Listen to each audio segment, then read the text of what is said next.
Mais vous aimez partir en vacances dans le Cantal, vous nous le disiez tout à l'heure. Et bien justement, Margot Barallon vous a déniché des bons petits plans dans le Cantal. Bah oui, évidemment, si on parle de l'Auvergne, on parle d'une région volcanique, donc on file voir des volcans. Et vous en parliez tout à l'heure, Manu Katché, le plus emblématique du Cantal, c'est le Puy-Marie, évidemment. Alors là, vous pouvez en profiter par quasiment tous les moyens, à pied, à vélo, à cheval, en parapente et bien sûr également en faisant de l'escalade, du trail.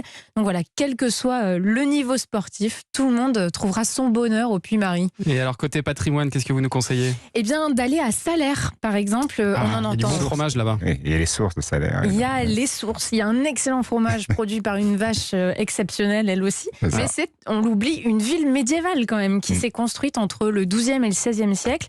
Et donc là, vous pouvez vous balader entre les maisons à tourelles, le beffroi, les remparts. C'est un véritable voyage dans le temps. Vous Je l'ai fait, oui, connaissez ? c'est magnifique, magnifique. Et donc voilà, voyage dans le temps et au pays des toits de Lauze, évidemment. Et puis à seulement une petite trentaine de kilomètres de Salers, vous avez aussi Tournemire, autre village médiéval lui aussi. Et là, à proximité, il y a le château d'Anjony qui date du XVe siècle et c'est un des rares à être resté très préservé.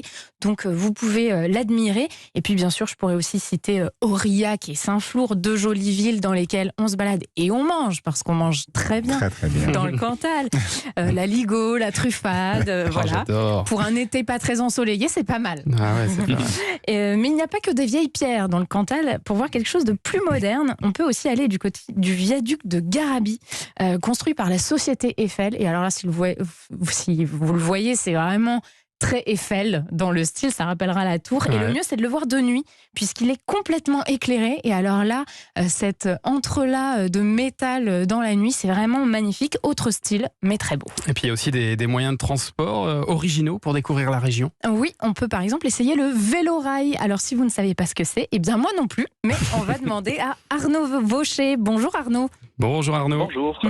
Alors Bonjour à tous. Arnaud Vaucher, vous avez acheté avec vos deux frères le vélo-rail du Césalier qui fête cette année ses 25 ans. Pour situer, on est entre Allanche et Landera, donc c'est vraiment le nord du département, tout près du Puy-de-Dôme. Alors expliquez-nous en deux mots, qu'est-ce que c'est le vélo-rail ? Alors du coup, oui, tout à fait. Donc on est au nord du département, donc sur le plateau du Césalier, nous exactement. Et donc du coup, le vélorail, en fait, c'est une sorte, on a plutôt le nom de Rosalie au bord de la mer. Donc en gros, c'est une Rosalie, mais du coup, au lieu d'avoir des pneus, il y a des roues adaptées au rail. Voilà, parce qu'on pour adapter circule. sur une ancienne voie ferrée. Voilà, on circule sur une voie ferrée désaffectée. Et chaque vélorail peut transporter entre soit 4 adultes, soit 2 adultes et 3 enfants de moins de 10 ans. Alors vous proposez plusieurs parcours différents, il y en a 6 en tout. Qu'est-ce qu'on peut voir sur le chemin ? Alors c'est ça, on exploite 32 km de voie ferrée, donc divisé en 6 parcours. Donc il y en a pour tous les niveaux, toutes les distances, toutes les difficultés.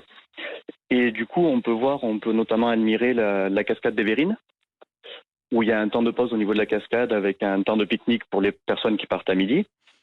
On peut aussi admirer le viaduc de Saint-Saturnin en partant sur un parcours qui est un peu plus long de 15 km. On peut aussi aller du côté de Lugarde, donc un très joli village où on a une superbe vue sur tous les monts du Cantal arriver là-bas.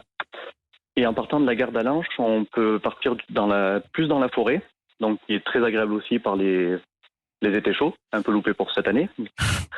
Et du coup, le terminus de ce côté-là, c'est un petit village qui s'appelle Moissac, où c'est un très joli village, avec vraiment des très belles maisons auvergnates, typiques du Cantal, où c'est magnifique aussi. Voilà, il y en a un peu pour tous les goûts. Et puis si vous avez de la chance, dans la forêt, on pourra voir aussi des animaux. Voilà, c'est la nature, donc c'est un peu le hasard. Merci beaucoup Arnaud Vaucher. Je rappelle que vous êtes à la tête du vélorail du Césalier. Et on peut donc retrouver toutes les informations et réserver sur votre site vélorailcantal.com. Merci Arnaud, à bientôt. Merci à vous, à bientôt, merci. Bonne idée de petite balade dans le Cantal qui fera plaisir donc à notre invité du jour.